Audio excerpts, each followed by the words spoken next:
Hey guys, in this simple JavaScript tutorial, I'm going to show you how to define a function in JavaScript.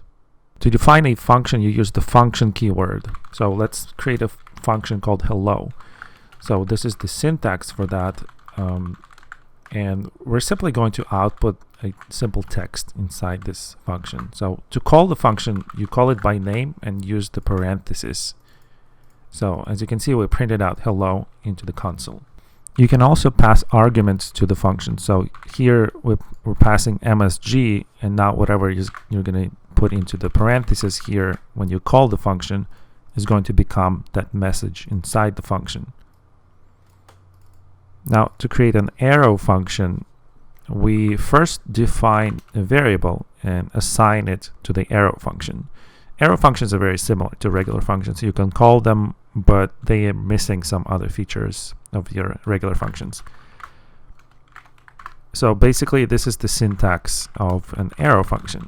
Regular functions are sometimes referred to as ECMAScript 5 functions, but the arrow functions were introduced in ECMAScript 6, and they're called arrow functions. So to call the arrow function, it basically works exactly the same way. You can still call it as your regular function. So let's go ahead and try that. I'm going to call the arrow functions again here. So you'll see hello from arrow displayed in the console. Just a second. So here it is. We called a regular function and then we called an arrow function. You can also use multiple arguments in both arrow functions and regular functions. So for example, if I wanted to pass an argument to arrow function, I would use it in parentheses. The parentheses are optional. I don't really have to use them when it's one argument. But when you have multiple arguments, you have to use the parentheses. So let's try it out with just one. Here we display the hi message.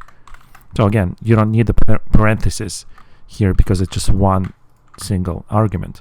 That makes the syntax a lot cleaner. But if you have to use multiple arguments, then you have to use the parentheses. Otherwise, it's just not going to work.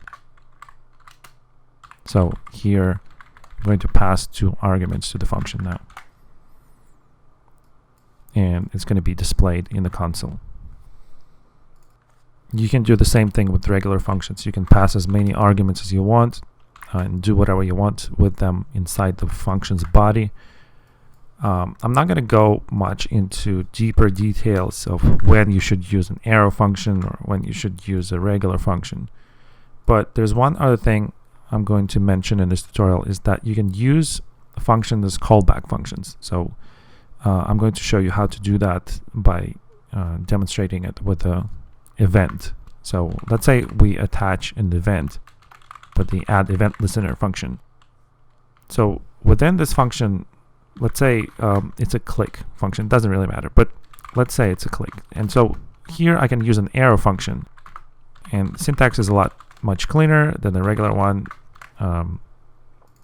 And so let's try to click on the screen, and you will see that we're printing out the event of that action, of that click. It even tells us the mouse position. And in the same way, you can use a regular function, but in this case, when you use the function keyword, it's called anonymous function or nameless function. But again, you can replace it with an arrow here. So, but basically that's how functions can be passed into events. In JavaScript, you can also have something called asynchronous functions. So to create an asynchronous function, you simply add an async keyword to it. And there's no visible difference at this point because we're not going to go that deep into details here. But you can also make an async regular function. So just keep that in mind for the future. Because I know most people who search for this tutorial search for like the basics. But basically async means you can use a wait inside your function. Again, I'm not going to go into details of what that means, but just keep in mind that it's possible to do it this way. And I will cover that separately in one of my future JavaScript tutorials.